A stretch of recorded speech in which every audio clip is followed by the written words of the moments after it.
Well, good morning again. This is your old buddy, Ponytail Bob, telling you some tales with a twist. As I said in my chapter 1, I just wanted to share some things that I've learned along the way that have made a big difference in my life and kind of led me to the place where I am today, which is really being more comfortable with the world and with myself than I ever have been.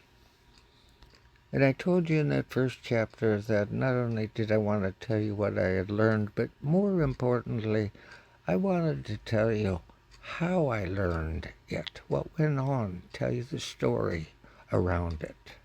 So that's what this chapter is, chapter 7, and I call it The Kindness Virus by Ponytail Bob 2024. The Kindness Virus. Kindness is the only virus that carries with it no worries or fears, lasting for moments and sometimes for years.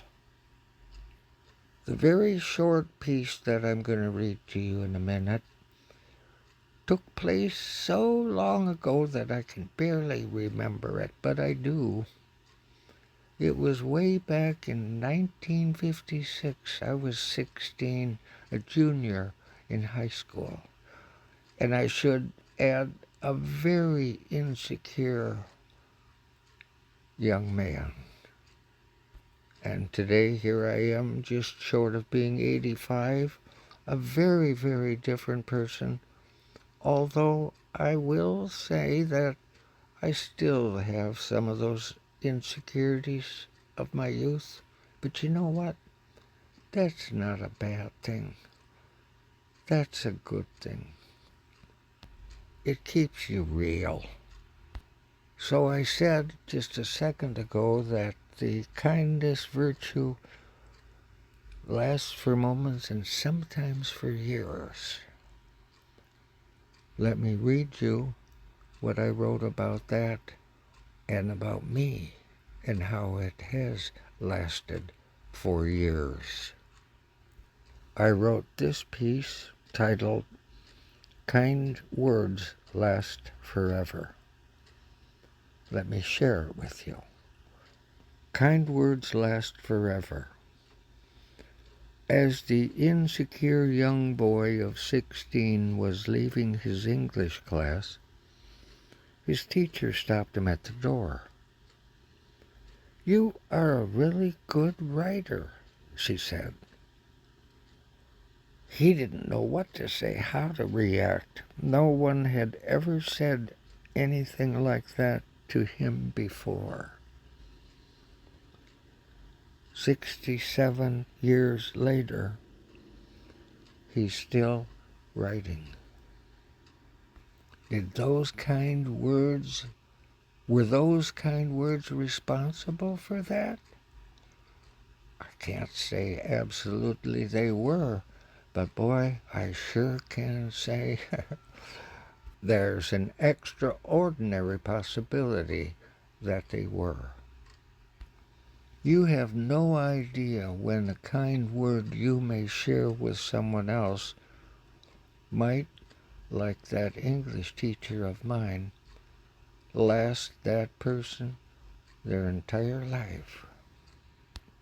And speaking of our entire life, let me read another piece to close.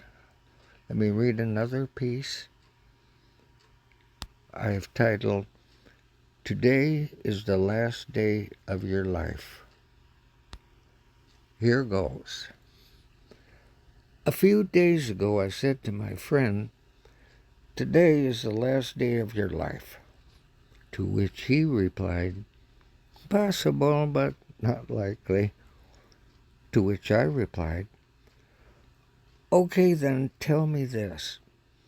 Will you ever be able to say that you will die yesterday?" To which he replied, "Well, no." To which I replied, well, then tell me this.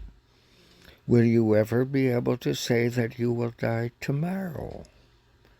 To which he replied, well, no. To which I replied, well then, if it can't be yesterday and it can't be tomorrow, it will be today.